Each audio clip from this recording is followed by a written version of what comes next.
Integrative মেডিসিনের উপর video script, সুষম খাদ্যাভ্যাস, এটাই আমাদের আজকের আলোচ্য বিষয়বস্তু। এর আগে আমরা স্বাস্থ্য সম্পর্কে 7টি উপদেশের কথা আলোচনা করেছি। এই 7টা বিষয় জানা থাকলে দৈনন্দিন জীবনে সুস্থ থাকা অপেক্ষাকৃত সহজ হতে পারে। তার জন্য দৈনন্দিন খাওয়া দাওয়ায় এবং জীবনযাত্রার কী ধরনের রদবদল করতে হবে সেই তথ্য নিচের লিঙ্কের মাধ্যমে আপনি আগেকার উপস্থাপনায় গেলেই দেখতে পাবেন। আগের সিরিজে প্রসঙ্গক্রমে আমাদের পরিচিতি বিষয় যেমন বলা হয়েছিল, এখানেও পরিচিতি নিয়ে প্রশ্ন উঠতে পারে। দর্শক সম্প্রদায় প্রশ্ন তুলতেই পারেন, সাধারণ মানুষের কাছে সুস্বাস্থ্য এবং অসুস্থতা বিষয়ে পরামর্শ দেওয়ার কি যোগ্যতা আমাদের আছে? ওষুধ কোম্পানি বা গবেষণা জগতের কেউকেটা লোকেদের মন্তব্য ইন্টারনেটে তার ছড়াছড়ি। আমরা কি ইন্টারনেট থেকে সেই একই তথ্য টুকে এনে চর্বিত চর্বণ করছি, নাকি টাকার জন্য আপনাদের ঠকানো আমাদের উদ্দেশ্য? এগুলো খুবই যুক্তিসঙ্গত প্রশ্ন, যার সদুত্তর আমরা দিতে বাধ্য। যদি প্রশ্ন ওঠে আমরা কে, আমাদের মতলবটাই বা কী, তাহলে বলতে হয় আমাদের পরিচয় আমরা সেন্ট জেমস স্কুল অফ মেডিসিনের প্রতিষ্ঠাতা এবং মালিক। এখনও অবধি প্রায় 600 জন ছাত্রছাত্রী আমাদের প্রতিষ্ঠানে পড়াশুনো করার পর চিকিৎসা শাস্ত্রে ডিগ্রি অর্জন করে ডাক্তার হয়েছে। তাদের বেশিরভাগই বর্তমানে আমেরিকা এবং কানাডার বিভিন্ন রাজ্যে ডাক্তার হিসেবে কাজ করছে। Saint James School of Medicine থেকে এমডি ডিগ্রি করার খরচ ভারতের যে কোনো বেসরকারি মেডিকেল স্কুলের 3 ভাগের 1 ভাগ। এমনকি তা আমেরিকায় ডাক্তারি পড়ার খরচের প্রায় অর্ধেক। এই লিঙ্কের মাধ্যমে আমাদের বিশদ পরিচয় পাবেন। আমাদের টেলিমেডিসিন পরিষেবা দেখতে, শুনতে বা ব্যবহার করতে কোনো খরচা নেই। এই পরিষেবার মাধ্যমে দেয়া টাইপ 2 ডায়াবেটিস রোগের চিকিৎসা সংক্রান্ত নির্দেশ নিশ্চিন্তে ব্যবহার করে দেখতে পারেন। আপনার স্বাস্থ্যের ব্যাপারে কোনো প্রশ্ন থাকলে আমাদের সাথে পরামর্শ করতে পারেন। ডায়াবেটিস বা সংস্কৃত ভাষায় যাকে বলে মধুমেহ রোগ, ডায়াবেটিস ছাড়াও উচ্চ রক্তচাপ বা হাইপার টেনশন জনিত অসুখ, দেহে অতিরিক্ত চর্বি জমার সমস্যা, ওবেসিটি, বিভিন্ন ব্যথা বা পেইন জনিত উপসর্গ কী করে সারানো যায় সে বিষয়ে পরামর্শ দিয়ে থাকি। আমাদের পরামর্শের বিশেষত্ব হলো বিভিন্ন ধরনের চিকিৎসা পদ্ধতির সমন্বয়ে সৃষ্ট এক ধরনের পূর্ণাঙ্গ চিকিৎসা, যাকে ইংরেজিতে বলা হয় ইন্টিগ্রেটিভ মেডিসিন। বাংলায় আমরা তাকে বলি পূর্ণাঙ্গ চিকিৎসা। শুধু পরামর্শই নয়, আপনি সন্তুষ্ট না হওয়া পর্যন্ত আপনার চিকিৎসা তদারকি আমাদের প্রতিষ্ঠান পালন করবে। প্রথম প্রতিবেদনে আমরা জানিয়েছিলাম যে কোনো মানুষ প্রায় 10,000 ধরনের রোগের কবলে পড়তে পারে। বিশ্ব স্বাস্থ্য সংস্থা বা ওয়ার্ল্ড হেলথ অর্গানাইজেশনের তথ্য অনুসারে এতগুলো রোগের মধ্যে, অর্থাৎ 10,000 রোগের মধ্যে মাত্র 10টা রোগের প্রাদুর্ভাব ভারতে তথা দক্ষিণ এশিয়ার দেশগুলিতে সবচেয়ে বেশি। এই রোগগুলি হলো কার্ডিওভাস্কুলার ডিজিজ, রক্তনালী সরু বা শক্ত হয়ে যাওয়ার কারণে হয়; স্ট্রোক, মস্তিষ্কের ভেতরে রক্তক্ষরণের জন্য হয়; শ্বাসযন্ত্রের রোগ, যক্ষা বা টিবি, সিওপিডি বা তীব্র শ্বাসকষ্ট, ডায়াবেটিস বা মধুমেহ, সংস্কৃতে যাকে বলে মধুমেহ রোগ, অ্যালঝাইমার। এই রোগে মস্তিষ্কের কোষ বয়সের সাথে ধীরে ধীরে নিস্তেজ হয়ে আসে; ম্যালেরিয়া, ডায়রিয়া জনিত পেটের রোগ, ক্যান্সার বা কর্কট রোগ। ভারত আর বাংলাদেশ সহ তৃতীয় বিশ্বের যে কোনো দেশের সরকার যদি উল্লিখিত মাত্র 10টা রোগের প্রকোপ কমানোর জন্যে কিছু করে, তাহলে সাধারণ মানুষের স্বাস্থ্য অনেকটাই সংরক্ষিত হতে পারে, অনেকটাই সুরক্ষিত হতে পারে। তৃতীয় বিশ্বের দেশগুলো তাদের হাসপাতালের কাঠামোকে যদি এই 10টা রোগের চিকিৎসার স্বার্থে ঢেলে সাজায়, তাহলেই আপামর জনসাধারণ তাদের চিকিৎসা অপেক্ষাকৃত কম খরচে সবার আয়ত্তে আনা যায়। এই বিকল্প ব্যবস্থা সম্বন্ধে সোশ্যাল মিডিয়ার মাধ্যমে সমস্ত গুরুত্বপূর্ণ তথ্য জানা সম্ভব। বলা হয় জ্ঞানই শক্তি।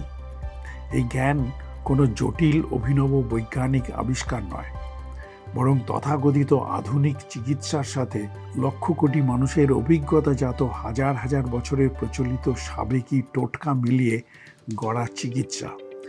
আধুনিক চিকিৎসা বিজ্ঞানে যাকে বলা হয় পূর্ণাঙ্গ চিকিৎসা বা ইন্টিগ্রেটিভ মেডিসিন। 11 নম্বর ছবি।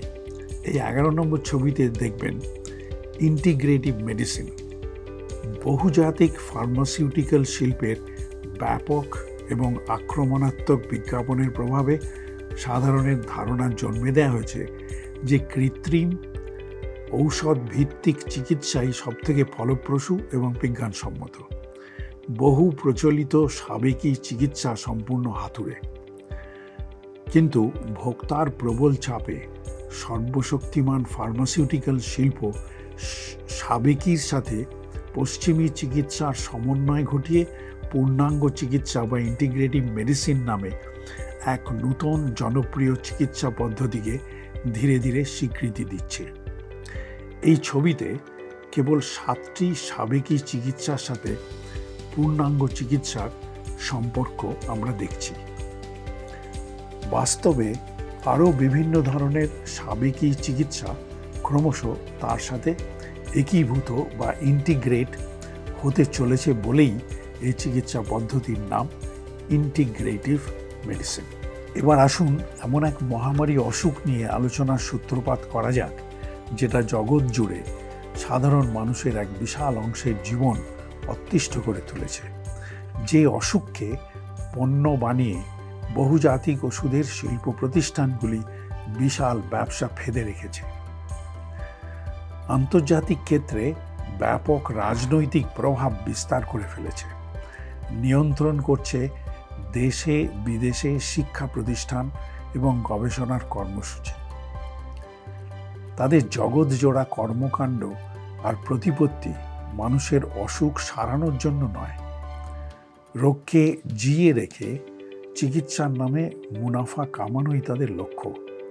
এই ধরনের রোগ সম্বন্ধে প্রয়োজনীয় প্রাথমিক জ্ঞান সাধারণ মানুষের কাছে পৌঁছে দিলে তারা নিজের উদ্যোগে অনেক রোগের প্রতিরোধ এমনকি চিকিৎসা করতে পারে। এই প্রসঙ্গে আমাদের আলোচনার প্রথম বিষয় হলো টাইপ 2 ডায়াবেটিস বা মধুমেহ রোগ। নানা রকম অস্বাস্থ্যকর অবস্থার প্রভাবে টাইপ 2 ডায়াবেটিস রোগ হতে পারে। আমাদের দেহে একটা গ্রন্থি বা গ্ল্যান্ড আছে যাকে বলা হয় প্যানক্রিয়াস। 12 নম্বর ফটো নম্বর 12, প্যানক্রিয়াস লোকেশন। এই ছবিতে প্যানক্রিয়াস সঠিক কোথায় সেটাই দেখানো হচ্ছে। লাল অংশটা লক্ষ্য করবেন, বাংলায় যাকে বলা হয় অগ্ন্যাশয়। তার সাথে এই রোগের একটা ঘনিষ্ঠ সম্পর্ক আছে। এই গ্রন্থি অর্থাৎ প্যানক্রিয়াসের কাজ হলো ইনসুলিন নিঃসরণ করে রক্তে চিনির মাত্রাকে স্বাভাবিক পর্যায়ে বজায় রাখা। কিভাবে তা সম্ভব হয়? খাবার পরে রক্তে চিনির পরিমাণ বেড়ে গেলে ইনসুলিন রক্তে মিশে থাকা অতিরিক্ত চিনি দেহের বিভিন্ন কোষের ভেতরে প্রবেশ করিয়ে রক্তে চিনির মাত্রা স্বাভাবিক পর্যায়ে ফিরিয়ে আনে। সুতরাং রক্তে সঞ্চালিত চিনি শরীরের অন্তর্গত কোষের ভেতরে প্রবেশ করাতে সাহায্য করাটাই ইনসুলিনের অন্যতম প্রধান কাজ। এই প্রসঙ্গের সূত্র ধরে আমাদের বুঝতে সুবিধা হয় টাইপ 2 ডায়াবেটিসের সূত্রপাত আর ইনসুলিনের মধ্যে কী সম্পর্ক। প্রথমত, প্যানক্রিয়াস কোনো কারণে যদি ইনসুলিন নিঃসরণ সম্পূর্ণ বন্ধ করে দেয় অথবা প্রয়োজনের তুলনায় কম পরিমাণে নিঃসরণ করে, তাহলে এই রোগ দেখা দিতে পারে। দ্বিতীয়ত, শরীরের কোষগুলো কোনো কারণে নিঃসৃত ইনসুলিনের সংকেতে সাড়া না দিলে, অথবা অন্যভাবে বলা যায়, শরীরের কোষগুলো যদি কোনো কারণে ইনসুলিন প্রতিরোধী বা তার সংকেতের প্রতি অসাড় হয়ে পড়ে, এই দুটো কারণের সাথে ডায়াবেটিস রোগ ওতপ্রোতভাবে জড়িত। কারণ অনুসারে এই রোগের দুটি রকমভেদ দেখা যায়: ডায়াবেটিস টাইপ 1 এবং ডায়াবেটিস টাইপ 2। প্রথম কারণ, যে কোনো কারণেই হোক, প্যানক্রিয়াস থেকে ইনসুলিনের নিঃসরণ সম্পূর্ণ বন্ধ হয়ে গেলে যে রোগ হয় তাকে বলা হয় প্রাথমিক বা প্রাইমারি ডায়াবেটিস, মধুমেহ রোগ টাইপ 1। দ্বিতীয় কারণ, প্যানক্রিয়াস থেকে ইনসুলিনের নিঃসরণে কোনো ঘাটতি নেই, কিন্তু নিঃসৃত ইনসুলিন সঞ্চালিত রক্ত থেকে গ্লুকোজ তুলে কোষগুলিতে প্রবেশ করাতে পারে না। যেসব কারণে গ্লুকোজ কোষে প্রবেশ করতে পারে না তার মধ্যে অন্যতম হল কোষের ভেতরে গ্লুকোজ প্রবেশ করাবার ইনসুলিন নিঃসৃত সংকেতে যখন কোষগুলি আর সাড়া দেয় না। আরেকভাবে বলা যায়, কোষগুলি যখন ইনসুলিন নিঃসৃত সংকেতের বিরোধিতা করে। তজ্জাতীয় রোগকে বলা হয় প্রাথমিক বা প্রাইমারি ডায়াবেটিস। মধুমেহ রোগ টাইপ 2 ডায়াবেটিস হচ্ছে তার উদাহরণ। ইনসুলিন নিঃসৃত সংকেতের প্রতি দেহের কোষগুলির বিরোধিতা ধীরে ধীরে কিভাবে জেগে ওঠে সেই বিষয়ে আমরা বিস্তারিত আলোচনা করব। ডায়াবেটিস রোগের অন্যতম উপসর্গ হল রক্তে চিনি বা গ্লুকোজের মাত্রার বৃদ্ধি। গ্লুকোজ এক ধরনের চিনি, যাকে ভেঙে বা রূপান্তরণ করে আমাদের শরীরের কোষগুলি রাসায়নিক শক্তি বা কেমিক্যাল এনার্জি তৈরি করে। বিজ্ঞানের ভাষায় যার নাম অ্যাডিনোসিন ট্রাইফসফেট বা সংক্ষেপে এটিপি। দেহের যাবতীয় কাজের জন্যে এই রাসায়নিক শক্তি নিতান্তই অপরিহার্য। বিশেষভাবে মনে রাখা দরকার যে রক্তে গ্লুকোজের মাত্রা বেড়ে যাওয়া ডায়াবেটিসের কারণ নয়, তার অন্যতম প্রধান লক্ষণ মাত্র। রোগের কারণ, যার উল্লেখ আগে করা হয়েছে, তা হলো শরীরের কোষগুলো কোনো কারণে যখন ইনসুলিন প্রতিরোধী বা তার সংকেতের প্রতি অসাড় হয়ে পড়ে, তখনই হয় এই রোগের সূত্রপাত। ডায়াবেটিসের সূত্রপাত আরও অনেক উপসর্গ থেকে হতে পারে, যেমন কোনো কারণে গ্রোথ হরমোন বা গ্লুকোকর্টিকয়েড অথবা এপিনেফ্রিন ইত্যাদি হরমোন যদি অতিমাত্রায় নিঃসৃত হয়, তার ফলস্বরূপ ডায়াবেটিসের লক্ষণ অর্থাৎ রক্তে গ্লুকোজের পরিমাণ বেড়ে যাওয়া, এগুলোকে গৌণ বা সেকেন্ডারি ডায়াবেটিস হিসেবে গণ্য করা হয়। এখানে আমরা কেবল প্রাথমিক ডায়াবেটিস টাইপ 2 নিয়ে আলোচনা করব। এই রোগের সাথে যুক্ত কিছু পরিভাষার সাথে আমরা সম্ভবত সকলেই পরিচিত, যেমন রক্তে বেশি মাত্রায় গ্লুকোজ বা চিনি, প্রস্রাবে চিনি, ইনসুলিন, অগ্নাশয় বা প্যানক্রিয়াস, গ্যাংগ্রিন ইত্যাদি। এই পরিভাষাগুলো যে কোনো সূত্রেই হোক ডায়াবেটিস বিষয়ের সাথে জড়িত। কেন বা কিভাবে এই লক্ষণগুলো একের পর এক দেখা দেয় সে আলোচনার মধ্যে আমরা এখন যাচ্ছি না। আমাদের আলোচ্য বিষয় এখানে টাইপ 2 ডায়াবেটিস বিষয়টা সঠিক কী, কেন বা কিভাবে মানুষ এই রোগে আক্রান্ত হয়। আরও যে বিষয় নিয়ে আলোচনা করব তা হলো সাধারণ মানুষের মনে ধারণা জন্মে দেওয়া হয়েছে যে ডায়াবেটিস সারানো যায় না। আমরা দেখাবো যে ডায়াবেটিস রোগ যে কেবল নিয়ন্ত্রণ করা সম্ভব তাই নয়, এই রোগ পুরোপুরি সারিয়ে দেওয়া যায়। ডায়াবেটিস সম্পর্কে প্রথমেই যেটা পরিষ্কার করে বলে দেওয়া উচিত তা হলো প্রতি 100 মিলিলিটার বা ডেসিলিটার রক্তে গ্লুকোজের মাত্রা যদি 140 মিলিগ্রাম বা তার বেশি থাকে তবেই তাকে ডায়াবেটিস রোগের লক্ষণ হিসেবে ধরা যেতে পারে। আগে যা বলা হয়েছে সেটাই আবার মনে করিয়ে দিচ্ছি, রক্তে গ্লুকোজের মাত্রা বেশি থাকাটা কিন্তু ডায়াবেটিস রোগের কারণ নয়। তা শুধু রোগের একটা উপসর্গ বা লক্ষণ মাত্র। 13 নম্বর ফটো নম্বর 13।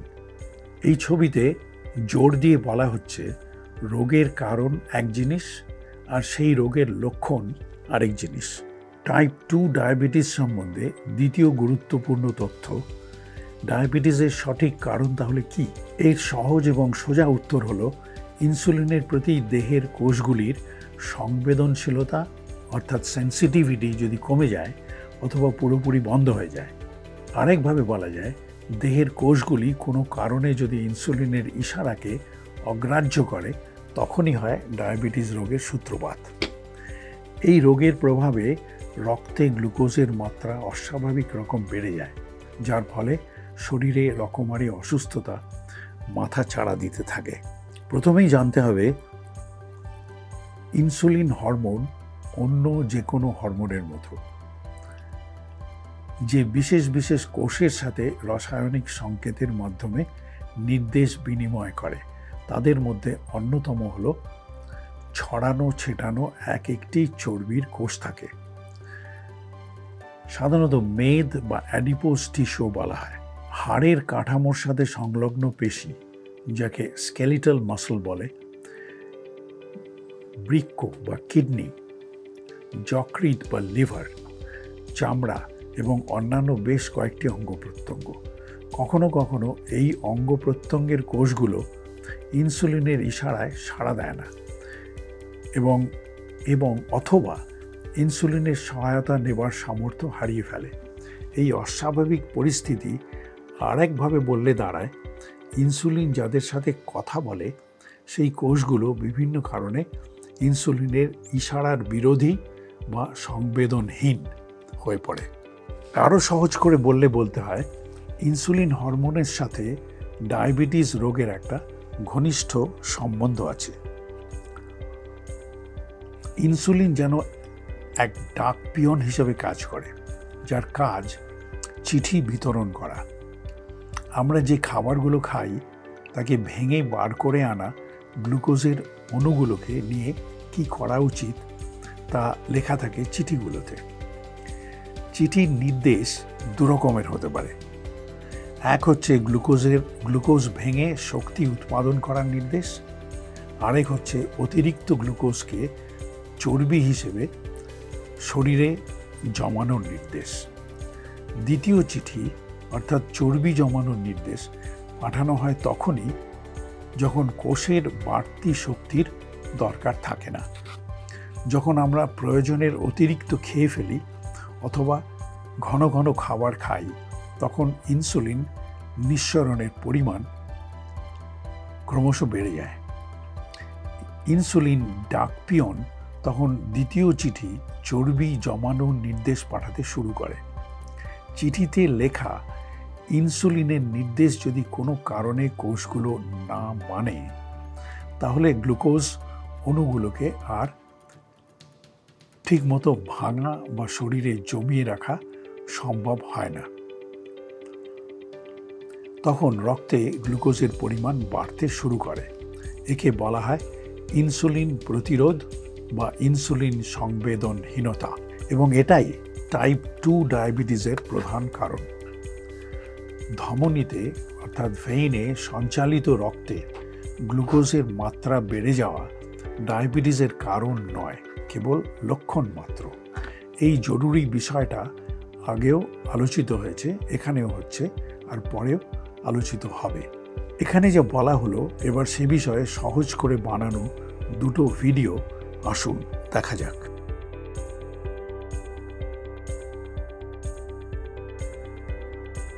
পাক প্রণালীর ভেতরে কার্বোহাইড্রেট জাতীয় খাবার রূপান্তরিত হয়ে গ্লুকোজ এবং অন্যান্য ধরনের সুগারে পরিণত হয়। শরীরের সমস্ত অঙ্গ প্রত্যঙ্গ তার নিজস্ব কাজে শক্তির উৎস হিসাবে গ্লুকোজই ব্যবহার করে। গ্লুকোজ থেকে শক্তি পেতে হলে এই মলিকিউল বা অণুগুলোকে প্রথমে কোষের ভেতরে প্রবেশ করতে হয়। লিভার বা যকৃতের কাছে প্যানক্রিয়াস নামে একটি গ্রন্থি গ্ল্যান্ড আছে, যেখান থেকে ইনসুলিন নামক এক জাতীয় পদার্থ হরমোন নিষ্কৃত হয়। তারই সহায়তায় অঙ্গ প্রত্যঙ্গের সমস্ত কোষে গ্লুকোজ প্রবেশ করতে পারে। খাবারের পরেই সঞ্চালিত রক্তে গ্লুকোজের পরিমাণ বৃদ্ধি পেলে সেই সংকেতে ইনসুলিন নিরসনের পরিমাণও বেড়ে যায়।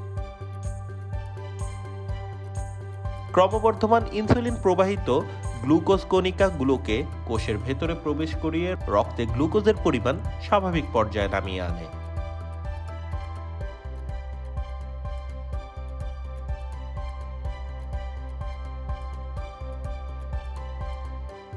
টাইপ 2 মধুমেহ রোগের ক্ষেত্রে দেহের কোষগুলো ইনসুলিনের সংকেতে সাড়া দেয় না। অন্যভাবে বলা যায়, ইনসুলিনের অণুগুলো কোষের ভেতরে গ্লুকোজ প্রবেশে সাহায্য করতে পারে না। এই অস্বাভাবিক অবস্থাকেই বলা যায় ইনসুলিন প্রতিরোধ অথবা ইনসুলিনের প্রতি অসাড়তা। আরও একটি ভিডিও প্রতিবেদনে বিষয়টা প্রাণবন্ত আর বোঝার পক্ষে সহজ করে দিয়েছে। এই ভিডিওতে আমরা একটা সহজ উদাহরণ দিয়ে বিষয়টা বোঝবার চেষ্টা করছি। বিষয়টা এইভাবে একবার ভেবে দেখা যাক, ধরা যাক ঘরে তুমি একা, পেটে খিদে নিয়ে রয়েছ, তখন কি করবে? ভাবছো আমি এত ক্ষুধার্ত, আমার ফ্রিজেও কোনো খাবার নেই। বেশ, আমি বাড়িতে একটা পিৎজা দিয়ে যেতে বলছি। একটা বড় পিৎজা দিয়ে যাও তো। পিৎজা ব্যাপারী আমার দরজায় অপেক্ষা করছে, কখন আমি দরজা খুলবো যাতে সে আমার হাতে পিৎজা তুলে দিয়ে দিতে পারে। সে দরজার ঘন্টা বাজালো, কোনো জবাব না পেয়ে আবার বাজালো। আসলে ঘন্টা খারাপ হয়ে যাওয়ায় ঘন্টাই বাজছে না। তুমিও জানতে পারছো না দরজার বাহিরে পিৎজা ব্যাপারী অপেক্ষা করছে। ঘন্টা খারাপ হয়ে যাওয়ায় ব্যাপারী আর কিছুই করতে পারছে না, সেই দরজার বাইরে পিৎজা রেখে চলে গেছে। তুমি পেটে খিদে নিয়ে একা ঘরে, বাইরে সারি সারি পিৎজা। ভাবছো এর সাথে মধুমেহ রোগের মিল কোথায়? পিৎজা ব্যাপারী যেমন তোমার হাতে পিৎজা তুলে দিতে পারলো না, টাইপ 2 মধুমেহ ডায়াবেটিক্স রোগের কারণটাও অনেকটা সেরকম। জেনে রাখো, গল্পের ক্ষুধার্ত মেয়েটির দেহের একটি কোষকে তার বরাদ্দ কাজ করবার জন্য শক্তি বা এনার্জি ব্যবহার করতে হয়। গল্পের পিৎজাকে গ্লুকোজের সাথে তুলনা করা যায়। শরীরের কোষকে এই গ্লুকোজ ভেঙে তার ভেতরের মজুত করা শক্তিকে কাজে লাগিয়ে বরাদ্দ করতে হবে। পিৎজা ব্যাপারীকে শরীরের ইনসুলিন হরমোনের সাথে তুলনা করা যাক। কোষের গায়ে গ্লুকোজ প্রবেশের দরজা খুলতে এই হরমোন সাহায্য করে থাকে। দরজার ঘন্টাকে তুলনা করা যেতে পারে ইনসুলিন রিসেপ্টরের সাথে। গল্পের ক্ষেত্রে ভাঙা ঘন্টা ইঙ্গিত করছে ইনসুলিন রিসেপ্টরগুলো অকাজ হয়ে যায়। গল্পের ক্ষেত্রে যদি রক্তে ইনসুলিন রয়েছে আর তার রিসেপ্টরের সাথে জুড়তেও পারছে, তবুও কোষগুলো ইনসুলিনের সংকেতে সাড়া দিচ্ছে না বলে গ্লুকোজ প্রবেশের দরজা খুলছে না। সুতরাং কোষগুলোর চারদিকে গ্লুকোজ জমে থাকলেও তা কোষের ভিতরেই ঢুকতে পারছে না। চারদিকে গ্লুকোজ ভেসে বেড়ালেও কোষের ভেতরে ঢুকতে না পারায় কোষগুলো গ্লুকোজ থেকে অভুক্তই থেকে যাচ্ছে। এটাই টাইপ 2 ডায়াবেটিক্সের বাস্তব বর্ণনা। এবার আমরা আরেকটু এগিয়ে যাই, বোঝার চেষ্টা করি যে যকৃতের কোষ, চর্বির কোষ এবং হাড়ের পেশির কোষগুলোকে ইনসুলিন কি আদেশ দেয়, কি এমন হয় এবং কেন এমন হয় যে এই কোষগুলো ইনসুলিনের নির্দেশে সাড়া দেয় না, অর্থাৎ ইনসুলিনের প্রতিরোধী হয়ে ওঠে। চর্বি কোষগুলোকে ইনসুলিন দুটো কাজ করতে বলে। ফটো 14, 14 নম্বর ছবি। এখানে একই ছবিতে অনেকগুলো চর্বি কোষ দেখানো হচ্ছে। ইনসুলিনের প্রথম কাজ রক্ত থেকে গ্লুকোজ এবং চর্বির ফোঁটা বা অণু তুলে নিতে, এবং দ্বিতীয় কাজ দেহের সঞ্চিত চর্বি থেকে ভেঙে আনা চর্বির অণু যেন সঞ্চালিত রক্তে চালান করে না দেওয়া হয়। অর্থাৎ বেশি পরিমাণ ইনসুলিন চর্বি ভেঙে তার অণুগুলিকে সঞ্চালিত রক্তে ঢুকতে বাধা দেয়, যার ফলে দেহে অতিরিক্ত চর্বি জমতে থাকে। সুতরাং অগ্ন্যাশয় বা প্যানক্রিয়াস থেকে দরকারের বেশি ইনসুলিন নিঃসৃত হওয়া মোটেই স্বাস্থ্যকর নয়। অতিরিক্ত ইনসুলিন নিঃসরণ এড়ানোর জন্য সব রকম সাবধানতা অবলম্বন করা উচিত।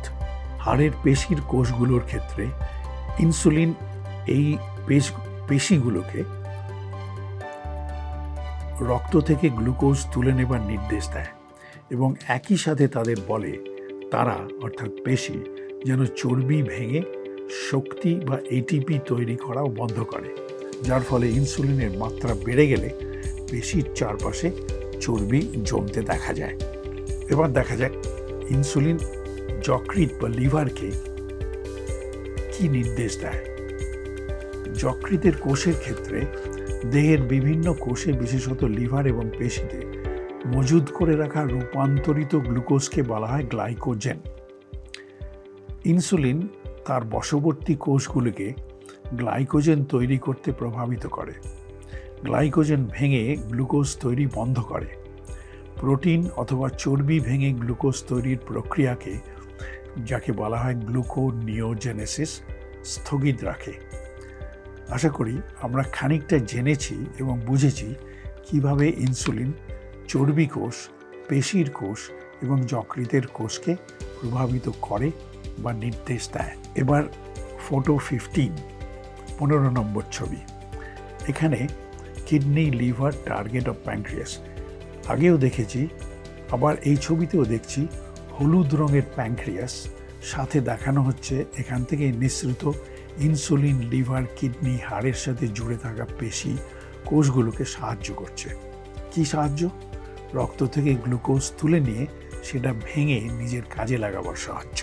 এই জানার ওপর ভিত্তি করে পরপর 4টে ঘটনা পরম্পরা বিশ্লেষণ করলে বুঝতে সুবিধা হবে খাবার পরে কিভাবে শর্করা বা কার্বোহাইড্রেট জাতীয় খাবার থেকে গ্লুকোজ তৈরি হয়, কিভাবে ইনসুলিনের তত্ত্বাবধানে গ্লুকোজকে যকৃতে গ্লাইকোজেন হিসেবে মজুদ করে রাখা হয়, কিভাবে অতিরিক্ত গ্লুকোজ যকৃতের কোষগুলিতে চর্বি বা লিপিডে রূপান্তরিত হয়ে সঞ্চিত থাকে। এখানে 4টে ঘটনা পরম্পরায় তার ব্যাখ্যা করা হয়েছে। প্যানক্রিয়াস বা অগ্ন্যাশয়ের এন্ডোক্রাইন অংশ থেকে ইনসুলিন নিঃসৃত হয়। আমাদের দেহে ইনসুলিন ক্রমাগত তৈরি হয়। একজন সাধারণ সুস্থ মানুষ প্রতিদিন প্রায় 50 ইউনিট ইনসুলিন নিঃসরণ করে থাকে। প্রতি ঘন্টায় নিঃসরণের পরিমাণ মোটামুটি 0.1 থেকে 1.3 ইউনিট পর্যন্ত। চর্বি ছাড়া যে কোনো খাবারের সাড়া পেলে প্রতিক্রিয়ায় অগ্ন্যাশয়ে প্যানক্রিয়াস ইনসুলিন নিঃসরণ করে থাকে। মুখ দিয়ে খাওয়া প্রতি 12 গ্রাম গ্লুকোজের প্রতিক্রিয়ায় 1.4 ইউনিট ইনসুলিন নিঃসৃত হতে পারে। এক টুকরো পাউরুটি অথবা একটা হাত রুটি খেলেও একই পরিমাণ গ্লুকোজ খাওয়া হয়। 2 টুকরো রুটি 2.8 ইউনিট ইনসুলিন তৈরি করবে। একজন মোটা মানুষ প্রতিদিন 200 থেকে 250 ইউনিট ইনসুলিন তৈরি করতে পারে। এবার আমরা বলবো গ্লুকোজের উৎস এবং তার চর্বিতে রূপান্তরণ। আমাদের খাবারে যে কার্বোহাইড্রেট বা শর্করা থাকে তা ক্ষুদ্র অন্ত্রে অর্থাৎ স্মল বাওয়েলে প্রবেশ করার পর ভেঙে গিয়ে গ্লুকোজে পরিণত হয়। অন্ত্রের দেয়াল জুড়ে খুবই সূক্ষ্ম কৈশিক জালের পর্দা, ক্যাপিলারি প্লেক্সাস পেরিয়ে গ্লুকোজ সঞ্চালিত রক্তের মধ্যে ঢোকে। ক্ষুদ্র অন্ত্র থেকে গ্লুকোজের রক্তে ঢোকাটা কিন্তু ইনসুলিনের প্রভাবের উপর নির্ভরশীল নয়। তবে যকৃতের কোষ, পেশির কোষ এবং চর্বি কোষের ভেতরে গ্লুকোজের প্রবেশের জন্য ইনসুলিনের সাহায্য একান্ত প্রয়োজন। একটা মোটামুটি হিসাব অনুযায়ী যকৃৎ কোষ প্রায় 100 গ্রাম গ্লুকোজ অর্থাৎ 20% এবং হাড় সংযুক্ত পেশির কোষ প্রায় 500 গ্রাম গ্লুকোজ অর্থাৎ 80% গ্লুকোজের সঞ্চিত রূপ, গ্লাইকোজেন যেটা গ্লুকোজের সঞ্চিত রূপকে বলা হয়, রূপান্তরিত করে। এই গ্লুকোজ থেকে তৈরি হওয়া গ্লাইকোজেনকেই আমরা শরীরের ভেতরের খাবার হিসেবে আগে উল্লেখ করেছি। যকৃতে যখন সঞ্চিত গ্লাইকোজেনের মাত্রা একটা সীমা ছাড়িয়ে যায় তখন যকৃৎ কোষে বাড়তি গ্লুকোজগুলো লিপিড বা চর্বিতে রূপান্তরিত হয়ে অস্বাস্থ্যকর মেদবহুল লিভারের সূচনা করে। গ্লুকোজের লিপিডে বা চর্বিতে রূপান্তরণকেই ডি নোভো লাইপোজেনেসিস বলা হয়।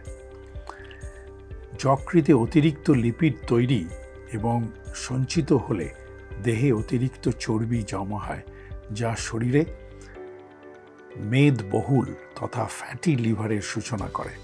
আশা করি আমাদের বিশদ ব্যাখ্যা সকলকে বুঝতে সাহায্য করছে সারা দিনে ঘন ঘন খাওয়া কেন অস্বাস্থ্যকর। এই একই বৈশিষ্ট্যের উপর ভিত্তি করে গবাদি পশু এবং হাঁসকে অতিরিক্ত পরিমাণে পরিশোধিত শস্য, ভুট্টা এবং সয়াবিন খাওয়ানো হয়, যাতে তাদের যকৃৎ এবং হাড় সংযুক্ত পেশিতে চর্বি জমে। মানুষের ক্ষেত্রেও এই একই প্রক্রিয়া কাজ করে। পেশি এবং যকৃতের কোষগুলোতে অতিরিক্ত চর্বি জমে যাওয়ার ফলাফল। এই কোষগুলি চর্বিতে ভরে উঠলে তারা রক্ত থেকে আর গ্লুকোজ সংগ্রহ করতে পারে না, কারণ কোষের যে প্রণালী দিয়ে গ্লুকোজ ঢোকার কথা সেগুলো অতিরিক্ত চর্বির প্রলেপ পড়ে বন্ধ হয়ে যায়। একটা উদাহরণ দিলে হয়তো বুঝতে সুবিধা হবে। চিবোনো চুইংগাম দিয়ে দরজার চাবির ফুটো আটকে দেওয়ার পর সেখানে যেমন আর চাবি ঢোকানো যায় না, ব্যাপারটা অনেকটা সেই রকম। এর ফলে দুটো জিনিস ঘটে। এক, রক্তে গ্লুকোজের মাত্রা বেড়ে যায়, এবং দুই, কোষের নির্ধারিত কাজ করবার জন্যে যে সঞ্চিত শক্তি অর্থাৎ এটিপি, যাকে বলা হয় অ্যাডিনোসিন ট্রাইফসফেট, যে সঞ্চিত শক্তি লাগে তার অভাব ঘটতে শুরু করে, কারণ গ্লুকোজ রূপান্তরণ করেই এই শক্তি বা এটিপি তৈরি হয়। অস্বাস্থ্যকর পথ্য আর ভুল চিকিৎসার ফল, যার ফলে কোষগুলি গ্লাইকোজেন এবং চর্বিতে লিপিড কানায় কানায় ভরে থাকলে তার গ্লুকোজ প্রবেশের প্রণালীগুলো চর্বির আস্তরণে বন্ধ হয়ে থাকে, যার ফলে ইনসুলিন গ্লুকোজকে আর কোষের ভেতরে ঠেলে দিতে পারে না। যদিও ইনসুলিনের এটাই করবার কথা। তার অর্থ হলো কোষগুলো ইনসুলিনের নির্দেশাবলীর প্রতি সংবেদনহীন হয়ে গেছে বা ইনসুলিন প্রতিরোধী হয়ে উঠেছে। অন্যভাবে বলা যায়, কোষগুলো ইনসুলিনের সংকেতে আর সাড়া দেয় না। ইনসুলিন প্রতিরোধ বা ইনসুলিন সংবেদনহীনতা একদিনে হয় না। এই পরিণতি ঘটে বহু বছর বা কয়েক দশক ধরে অস্বাস্থ্যকর পথ্য আর ভুল চিকিৎসার ফলে।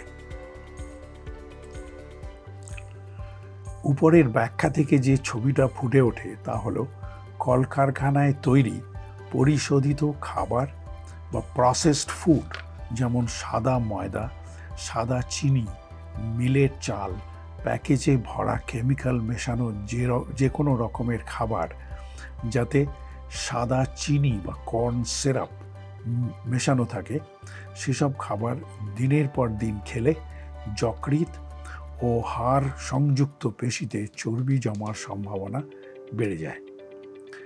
যকৃৎ ও হাড় সংযুক্ত পেশিতে অতিরিক্ত পরিমাণ চর্বি জমা হলে কোষগুলো, যেমন আগে বলা হয়েছে, রক্ত থেকে আর গ্লুকোজ টানতে পারে না, যার ফলে রক্তে গ্লুকোজের মাত্রা বৃদ্ধির সম্ভাবনা বেড়ে যায়। রক্তে গ্লুকোজের মাত্রা বেড়ে যাওয়ার সঙ্গে সঙ্গে অতিরিক্ত ইনসুলিন নিঃসরণের সম্ভাবনাও বেড়ে যায়।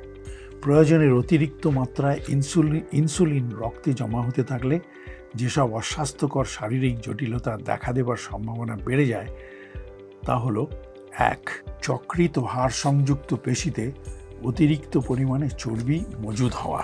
2, অতিরিক্ত চর্বি জমলে কোষে গ্লুকোজ ঢোকার প্রণালীগুলো বন্ধ হয়ে যায়, যার প্রতিক্রিয়ায় আরও বেশি ইনসুলিন তৈরি হতে থাকে। এইভাবে এক দুষ্ট চক্র বা ভিশাস সাইকেল গড়ে ওঠে। এই পর্যায়ে একজন রোগীকে প্রাক ডায়াবেটিক, যে এখনও ডায়াবেটিস রোগে আক্রান্ত হয়নি কিন্তু যে কোনো দিন হতে পারে, হিসেবে গণ্য করা হয়। একজন প্রাক ডায়াবেটিক রোগীর নানা রকম শারীরিক অসুস্থতা দেখা দিতে পারে। সেই সব অসুস্থতাগুলোকে সামগ্রিকভাবে বলা হয় মেটাবলিক সিনড্রোম।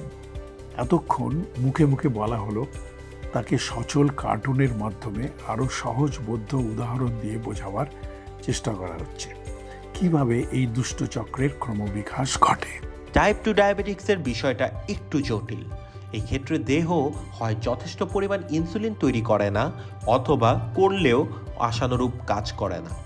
শরীরের ওজন অতিরিক্ত বেড়ে গেলে জমে থাকা মেদ ইনসুলিনকে তার বরাদ্দ কাজে বাধা দিয়ে দেহকে রোগাক্রান্ত করতে পারে। স্বাভাবিক ওজনের মহিলা ও পুরুষরাও এই রোগে আক্রান্ত হয়ে থাকে। টাইপ 2 ডায়াবেটিক্সের ক্ষেত্রে পাকস্থলীতে এবং ক্ষুদ্রান্ত্রে কার্বোহাইড্রেট জাতীয় খাবার ভেঙে স্বভাবত গ্লুকোজে রূপান্তরিত হয়। গ্লুকোজের অণুগুলো কৌশিক বা ক্যাপিলারির মাধ্যমে শিরা উপশিরায় প্রবেশ করে। প্যানক্রিয়াস থেকে নিষ্কৃত ইনসুলিন শিরা উপশিরায় প্রবাহিত গ্লুকোজকে কোষের ভিতরে প্রবেশ করতে সাহায্য করতে থাকে। কোনো বিশেষ ক্ষেত্রে কোষের গায়ে অবস্থিত গ্লুকোজের প্রবেশদ্বার মেদের অভ্যন্তরে বন্ধ হয়ে গেলে ইনসুলিন তাকে খুলে রাখতে পারে না। ফলত শিরা উপশিরায় প্রবাহিত গ্লুকোজ কোষের বাহিরে অবস্থান করে রক্ততার পরিমাণকে ক্রমশ বাড়িয়ে তোলে।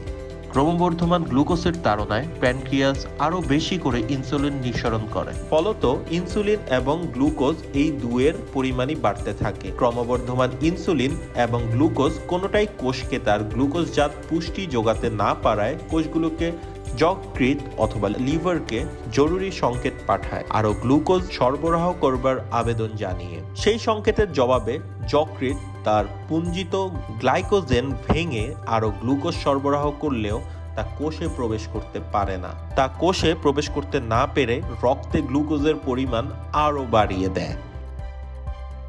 দেহের আভ্যন্তরীণ ইনসুলিন নিঃসরণ কমিয়ে ফেললে এই দুষ্টচক্র বা ভিশাস সাইকেল শুধরে যায়। তার প্রধান উপায় হচ্ছে যকৃৎ তথা লিভার এবং পেশির কোষগুলিতে জমে থাকা চর্বি আর গ্লাইকোজেন নির্মূল করে ফেলা। কেমন করে তা নির্মূল করা যায়? চিকিৎসা বিষয়ে আলোচনা প্রসঙ্গে তাই নিয়ে আমরা বিশদভাবে চর্চা করব। কিভাবে বোঝা যায় দেহের কোষ ইনসুলিন প্রতিরোধের শিকার কিনা?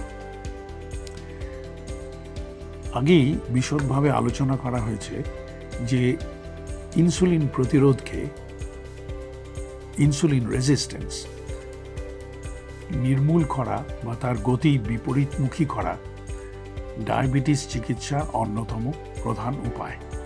কিন্তু সেই বিষয়ে আলোচনা করার আগে আসুন বোঝবার চেষ্টা করি কিভাবে জানবেন যে আপনি আসলে ইনসুলিন প্রতিরোধের শিকার কি না। কয়েকটা সাধারণ পরীক্ষার মাধ্যমে এই তথ্য জানা সম্ভব। নাভি থেকে 2 ইঞ্চি নিচে আপনার কোমরের ঘের মাপুন, তারপর আপনার উচ্চতা মাপুন। কোমরের ঘেরকে যদি উচ্চতা দিয়ে ভাগ করা হয় তাহলে যে সংখ্যাটা পাবেন তার মান 2-এর কম হওয়া উচিত। কিন্তু এর মান যদি 2-এর বেশি হয় তাহলে তা বোঝায় যে আপনার পেটের এলাকায় অতিরিক্ত চর্বি জমেছে। ছবিতে দেখানো হচ্ছে কিভাবে পরিমাপ করা যায়। 8 থেকে 10 ঘন্টা উপোসের পর রক্তে ইনসুলিনের মাত্রা।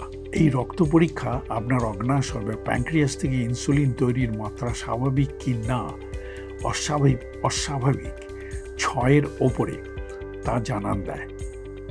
ইনসুলিনের মান যদি 6-এর ওপরে থাকে তাহলে বুঝতে হবে যে আপনার দেহের কোষে ইনসুলিন প্রতিরোধ শুরু হয়ে গেছে। সুস্থ মানুষের ক্ষেত্রে ইনসুলিনের মান 2 থেকে 6-এর মধ্যে থাকা উচিত।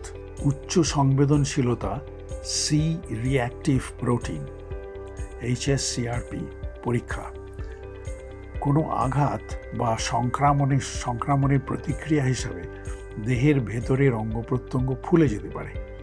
সেখানে জ্বালা ও ব্যথা হতে পারে। এই প্রতিক্রিয়ার আর এক নাম হলো প্রদাহ বা ইনফ্লামেশন। একে বলা হয় high sensitivity C reactive protein বা সংক্ষেপে HSCRP। রক্ত পরীক্ষার মান মেপে দেহের ভেতরে প্রদাহের অবস্থা সম্বন্ধে ধারণা জন্মানো সম্ভব হয়। এই পরীক্ষা হৃদরোগ এবং স্ট্রোকের ঝুঁকি সম্বন্ধে আন্দাজ করতেও সাহায্য করে।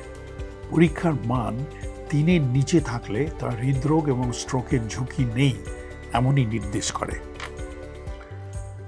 রক্তে মেদ জাতীয় বিভিন্ন অণুর পরিমাণের অনুপাত। রক্তে ট্রাইগ্লিসারাইডসের পরিমাণকে উচ্চ ঘনত্বের চর্বি বা হাই ডেন্সিটি লিপিডসের পরিমাণ দিয়ে ভাগ করে যে সংখ্যাটা পাওয়া যায় তাকে বলে ভালো কোলেস্টেরল। এর মান যদি 2-এর নিচে থাকে তখন ধরে নেওয়া যেতে পারে যে দেহে ইনসুলিনের মাত্রা স্বাভাবিক।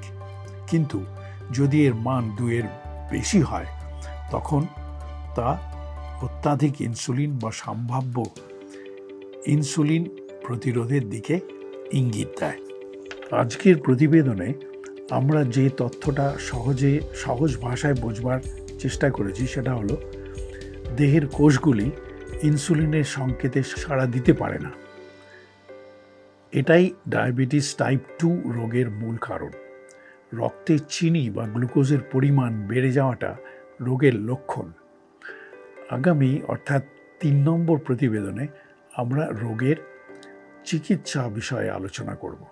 If you enjoy the content of this video and you want to be notified when the new video comes out, please like and subscribe.